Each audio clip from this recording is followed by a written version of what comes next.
September 10th, 2001, 5:45 p.m. EDT, Shanksville, Pennsylvania, pages 109 to 113.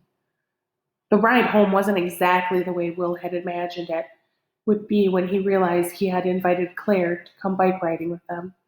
The boys rode 3 across, pedaling as hard as they could. The sun was already painting colors low in the sky.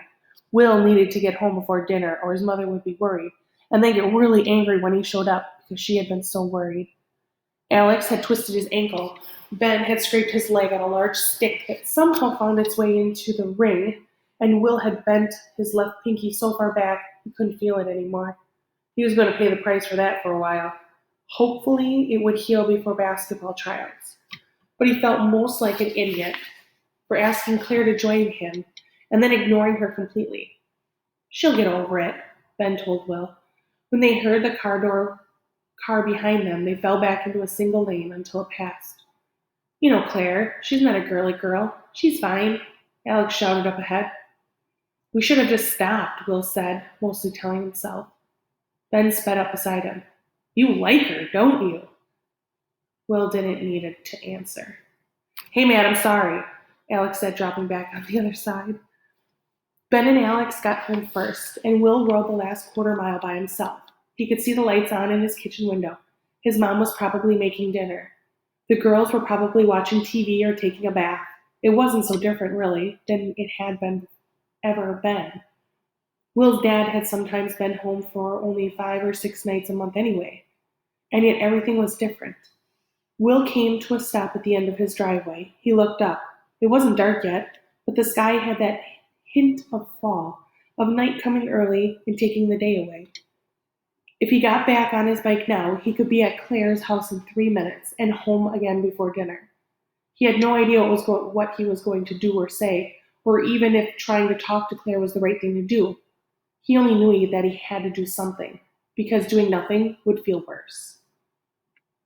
When he turned 10, Will had had a real party at the bowling alley over in Somerset. It was one of the few times his dad was going to be around on his actual birthday, and besides, hitting this 2-digit number was a big deal, wasn't it? "Of course I'll be there." But that year was also the year that kids in his grade had started shifting into separate categories, some willingly and others not so willingly. There was smart and not so smart, higher math groups and lower reading levels, popular girls and the girls that sat alone, boys that could throw a ball and boys that consistently got beamed in the head with the volleyball no matter how hard they tried to return the volley. In a class so small, it just looked all the more obvious who was who. "I don't know what to do about my birthday," Will told his dad. "About that boy from school?" "Yeah, I don't really want him to come to my party."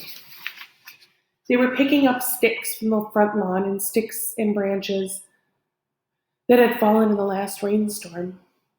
When Will's dad was home, he wanted to do as many chores and repairs around the house as he could. Will always tagged along and helped. "Then don't invite him." "But he'll have his feelings hurt." Will threw one long branch into the woods behind our house and followed after his dad. "And we were okay friends last year." "Then invite him." "But I don't really want him to be there. He'll ruin everything. He's gotten so weird and loud about it, too." "Well, you've got a decision to make. You've got to make a decision." "But how?" Will's dad was holding a bundle of wood and leaves in his arms. He looked like a tree himself, tall and strong, like nothing could ever hurt him. He knew everything.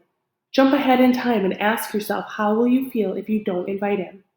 So Will closed his eyes, and he could imagine his party, everything going so well, all the presents he would get, the hot dogs and ice cream cake, and then everyone would go home and it would have been a perfect day. "Okay," Will said. "I did.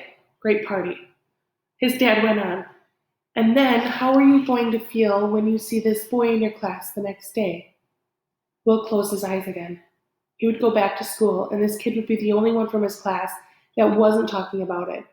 Maybe everyone else would be talking about their bowling scores or asking Will if he liked their gifts, or just raving about how much fun they'd had at his party. Everyone but that one kid. Just imagining that felt pretty bad already. So I have to decide by what will make me feel worse, Will asked his dad. Now what will make me feel better? His dad dumped his armload of branches onto a pile behind the shed. It's not about what makes you feel better or worse. If it's the right thing to do and you know it, you should do it. Even if my party sucks, Will said, but he knew the answer.